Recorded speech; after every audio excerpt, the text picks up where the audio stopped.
जो हमारे बच्चे, हमारे युवा हैं, हमारे देश के भविष्य हैं, उनकी बात सुनने में क्या हर्ज थी। वो एक जेन्युइन इशू को लेके प्रोटेस्ट कर रहे हैं।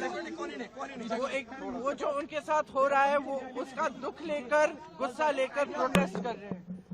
तो जो उनके रिप्रेजेंटेटिव्स हैं, हम सारे, हमारी जिम्मेदारी बनती है कि उनकी आवाज हम ऊंची करें और उनकी आवाज हम बुलंद करें और उनके सपोर्ट में हम खड़े हैं, क्योंकि उनके साथ जो कल हुआ वो एकदम गलत है। ये एक लोकतंत्र है, it's a democracy. In a democracy, right to protest, it's a fundamental right. Nobody has the right to protest.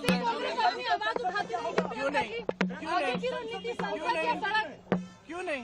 जहाँ पे जरूरत होगी वहाँ हम आवाज उठाएंगे। राहुल गांधी का चेंज हुआ बयान किया, वो डिमांड उनका पहले कुछ और चाहिए था, फिर उन्होंने बोला कि रेजोल्यूशन चाहिए धर्मेंद्र प्रधान का, तो उनका डिमांड जो है वो बदला था प्रोटेस्ट के दौरान। जब पीएम हाउस के बाहर वो प्रोटेस्ट कर रहे थे, सिंह गए वहाँ पर, उन्होंने बोला कि उनका डिमांड पहले कुछ और था, फिर डिमांड चेंज हो गया। हमारे डिमांड बहुत स्पष्ट है और हम शुरू से ही डिमांड कर रहे हैं। जो एजुकेशन सिस्टम एकदम ब्रोकन है उसको हमें दुरुस्त करना है, उस सिस्टम को ठीक करना है। उसके लिए आप डिस्कशन करो। आप धर्मेंद्र प्रधान, आपको या तो मेरी बात सुननी है, आप सुनने दो भाई, धर्मेंद्र प्रधान जी को रिजाइन करना है, एक डिस्कशन होना चाहिए पार्लियामेंट, और जो स्टूडेंट्स प्रोटेस्ट कर रहे हैं उनकी सुनवाई होनी चाहिए। हम कहते हैं, हम पार्लियामेंट में हम क्या कर रहे हैं, कौन सी बिल आ रही है फिर से, वंदे मातरम की इज्जत की बिल आ रही है। क्या मतलब है इसका? क्या मतलब है इसका? वंदे मातरम का मतलब क्या है? अपनी मातृभूमि के लिए, अपनी मातृभूमि की इज्जत।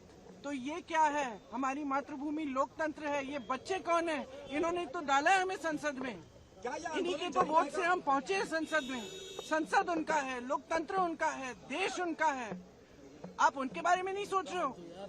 उनके लिए बिल क्यों नहीं आ रही है? एजुकेशन सिस्टम के ओवरहॉल के लिए, एजुकेशन सिस्टम में जो पैसे खर्च रहे हैं 1.4 लाख करोड़ रुपए, आपने कभी सोचा है अडानी और अंबानी के लोन कितने माफ हुए? 16 लाख करोड़, 16 लाख करोड़ उनके लोन माफ हो रहे हैं।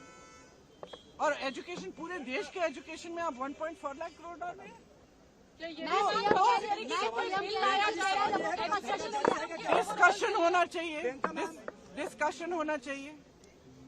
जो स्टूडेंट्स कह रहे हैं उनकी सुनवाई होनी चाहिए, उन पर लाठियां नहीं बरसानी चाहिए, उन पर आंसू गैस नहीं डालना है। छोटी छोटी बच्चियां हॉस्पिटल में हैं, उनके पेरेंट्स की हालत देखिए।